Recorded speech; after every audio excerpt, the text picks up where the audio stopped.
Darrell, is there a need for more coaches, more volunteer coaches? Do volunteer coaches produce world-class athletes? At the end of the day, yeah, we do need more coaches in the system. And we have to look within the clubs and parents who's got the enthusiasm to identify talented individuals and bring them forward. And it's very far in between, really, when you look at it. You get the one-off, but then when you find that one-off, how do you develop that individual to move forward? That's then the next step you have to look forward to. See how you as a coach do that by seeking information to move that person forward, or if have to, move that person on. And some coaches find it very hard to bite the bullet and go, move that next individual on to another coach to help the individual. Do you have to have been a pretty good athlete in that sport to be a successful coach? I look at Coach Dad. His dad was a professional top athlete. He was an engineer, I believe. So at the end of the day, he looked at the body mechanics of that individual, and if they can adapt it to the sport, you don't really need to be. You can move from one sport to another sport as a coach if they've got the knowledge to do so at the end of the day. Yeah, it sounds like you've got to have quite a specific personality traits. It's different personalities in the sport. You got different kinds of go. I'll be honest, I'm very loud. I like enjoyment. I like my athletes to enjoy what they're doing.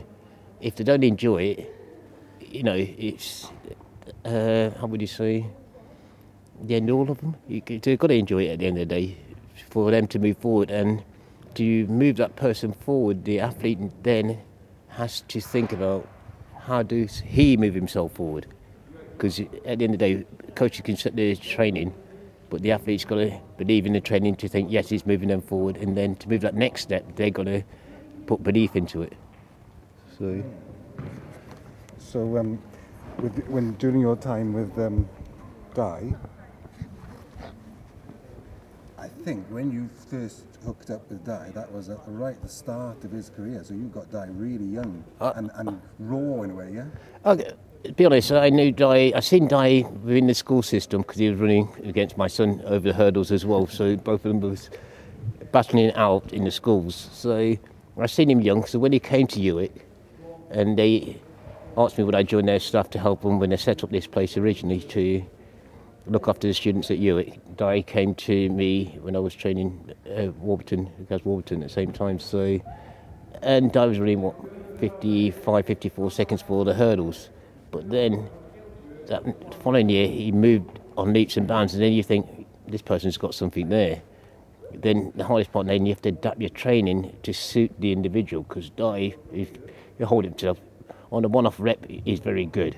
So, and then you have to work on the latter part of his training part. But we know on a one-off race, that guy's good, and so you've got a day rest, he can run good the next day and keep it going all the way through. So it's seeing it, identifying it, and then doing programs to adapt to the individual.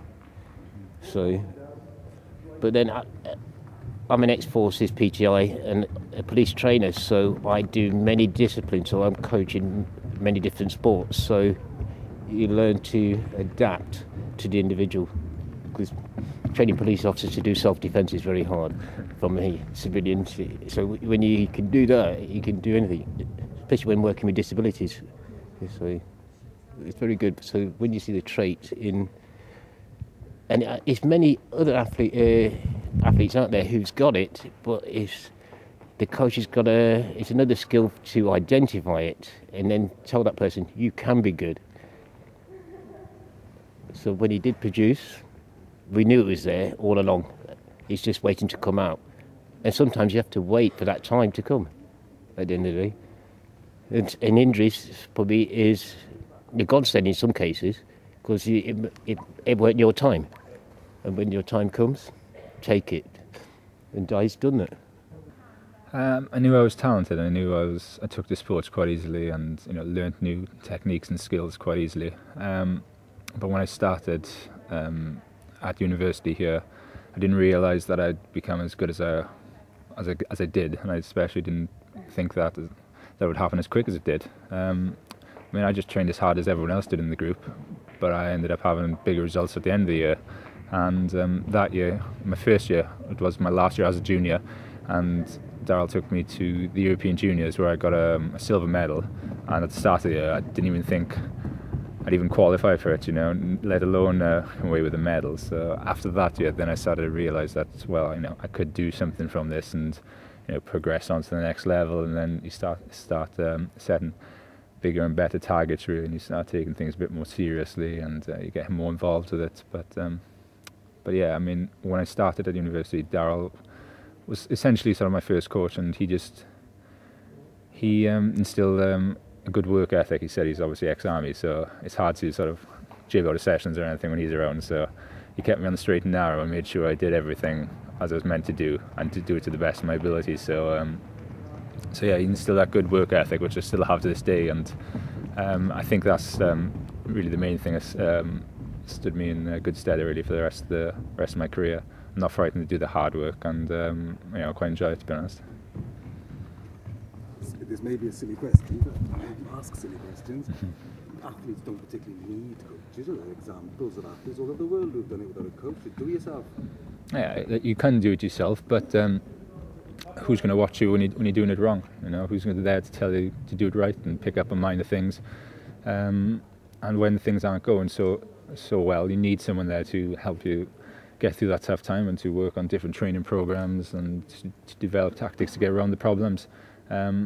For such a technical event like the 4 hurdles, you need someone else with an expert eye to notice what you're doing wrong in each race. It's a bit hard to analyse yourself unless you've got video analysis, and if you haven't got the video analysis because your coach isn't there to film, then you know, where do you get it from? And I mean, I've had a few different coaches in my time, and each has brought something different to the table, but all brought something very important nonetheless. Darrell was saying about personality traits and getting on, having fun. Do you actually like him? Yeah. I mean, even though me and Darrell are part of the company as athlete and coach, we still keep in close contact, and I'm often invited around for Sunday lunch and stuff like that with the family, fireworks night. We always get together. We do it whenever possible. It's not so easy now that I don't really live near him anymore, but yeah, we're still good friends and stuff like that. And the friends I made when I started training in the group will be friends for life, no doubt. And you know, it's through them and giving me enjoyment from training with them and in that environment that I had the desire to work harder and to train harder and to turn up every day, even though I don't want to go there. You know, you have the days when you're in bed and you're aching, and then your friends are like, "Yeah, come on, let's go and train," and you know you're going to have fun when you're there. So, you know, I've had that for like the last few years, and I love it really, and it's all thanks to, you know, the group that I started out with. Last question. This campaign is trying to inspire people to dip their toe in the water, see if they've got what it takes to help. If the word coaching is an overused word, to help out, to inspire people, to help people along. Do you obviously see the value in this sort of campaign? Yeah, definitely. I mean, I came from a background where I played a lot of football. I did growing up, and my dad could see that I wanted to play football, so he was willing to coach my football team when I was younger, just so that I had somewhere to train and a group of lads to play with and stuff like that. So he obviously helped out there for a number of years in the community. And it's just, you know, Darrell looks after maybe 40, 50 athletes in one night, he does. And there's not that many coaches I know in Wales that can do that for an individual sport nonetheless. Remember, it's not a team sport. We're not playing football against each other. We're not on the pitch.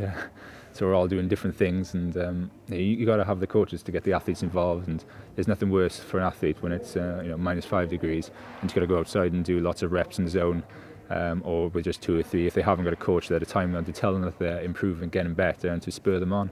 So, you know, it's essential that coaches are there. Otherwise, the athletes will just fall by the wayside.